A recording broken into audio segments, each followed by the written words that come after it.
was a teenager getting into horror games for the first time, I wondered to myself, is Doom 3 really a horror game?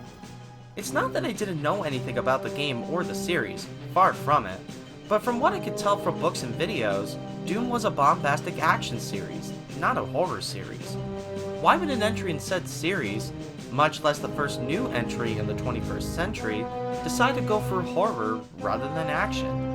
Sadly, I would not get to answer this question for myself as a teenager, as I avoided playing first-person shooters due to issues with motion sickness.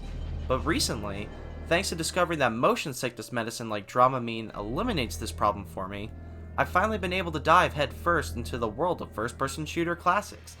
I bought Doom 3 Limited Collector's Edition for my original Xbox, and decided to play it for myself to finally answer that question, is Doom 3 really a horror game? Well, here's what I have to say. In my view, horror games are primarily defined by two things: visual and audio presentation that makes the player feel tense and uncomfortable, and gameplay based around making the player feel either powerless or just barely able to fight back. The original Doom and Doom 2 are certainly not based around these ideas, so to be a horror game, Doom 3 would have to make some serious changes to the classic Doom formula. Though even before I played Doom 3, I had a strong feeling that it would at least get horror presentation down, seeing how talented the people at id Software are with graphics and such, and I wasn't disappointed. Doom 3 goes for low visibility with little to no light in a lot of areas, often requiring you to use a flashlight to navigate around. When the lighting does provide enough visibility, you'll see level design full of blinking lights, sparks from broken machinery, busted panels, debris, and hell symbols on the floor and walls. One problem I have with some horror games is that their settings look too clean or well maintained, preventing them from feeling like a place where bad things happen, and thankfully Doom 3 does not fall into this trap. I'm not saying the in-game world needs to look like a tornado flew through it, but pristine looking hallways and rooms don't tend to make people feel uncomfortable. Doom 3 also finds a way to use graphical limitations to add to the creepy factor of the monster designs. A lot of the monsters, especially the imps, have a blockiness to them that tends to make them seem even more like they don't come from Earth. The limitations on face modeling of the hardware and time period also makes the zombie soldiers and the bodies of victims appear even more messed up, adding to the feeling that terrible things happen to these people. Even when the monsters don't look blocky, their designs often incorporate elements like dismembered faces and exposed brains to make them unsettling to look at. Doom 3's audio also does a great job creating tension, at least for the most part. The music is dark, ambient, and atmospheric. Not on the same level as the works of Aubrey Hodges of Doom 64 fame or the legendary Akira Yamaoka, but still wonderfully creepy. And the evil laugh you hear from the Mad Doctor?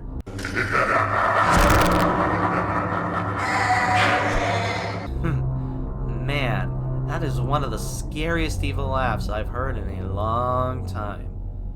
Where the audio unfortunately falls flat is in the mixing. I found the music at times to be way too quiet, even for music that's supposed to be more like background noise. And speech can rarely be heard clearly. There were some cutscenes where I could barely make out what people were saying, which was annoying. A lack of a subtitles option, or the ability to change audio balancing in the settings menu, were definite sore spots in this game. Another presentation issue was the frame rate. Areas that had more than a few monsters, or certain times when I was using a rapid fire weapon, did cause the frame rate to drop, though never down to chug levels. I personally don't mind occasional frame rate drops, seeing how a lot of my favorite games are early 3D ones with low frame rates, but I know this is a big deal to a lot of players.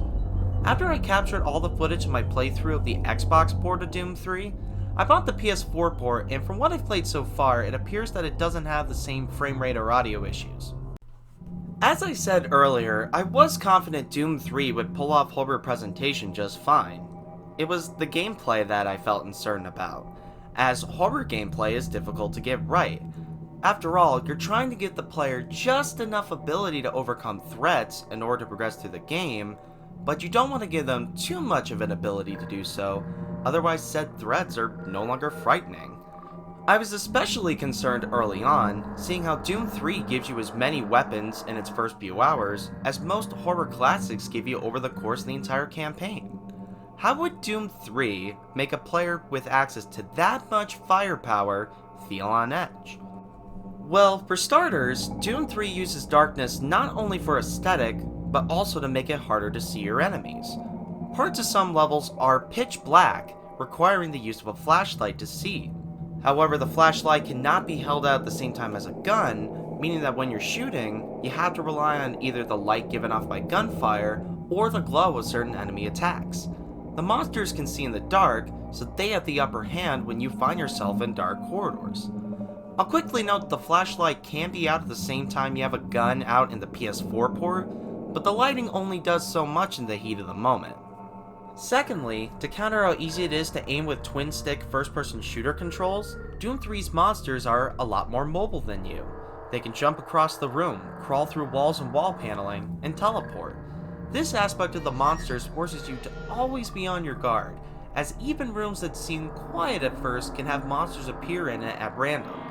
You'd better hope you can aim your weapon and shoot before your target either jumps at you or teleports away. Thirdly, limited ammo and health items. Yes, this is an aspect of classic Doom as well, but Doom 3 offers a lot fewer health items and ammunition than classic Doom, at least when you're playing on the same difficulty level in both games. So of course, you'll have to be careful with how much of different ammo types you use, so you aren't ill-equipped to deal with tougher enemies or a surprise boss encounter. Also, while you can carry as much ammo as you can find, you cannot carry health items with you. This means you cannot heal anytime you want, and must keep in mind where healing stations are, or if there were health items you walked past. So, do I feel Doom 3 manages to pull off horror gameplay? Yeah, I'd say it does. Would I therefore say Doom 3 is really a horror game? Yes! Despite my doubts at first, the gameplay managed to make me feel uneasy at points. And as I played the game for the first time, it didn't take long for my survival horror instincts to kick in. Rationing ammo, only picking up health items when I really needed them, and saving the game to multiple files in case I used too many items and felt the need to start over from an earlier point. I would say Doom 3 is not, I almost had to turn the game off scary, but I don't think a horror game needs to always be that scary to be recommended. But it is at least a lot more frightening than Resident Evil 4.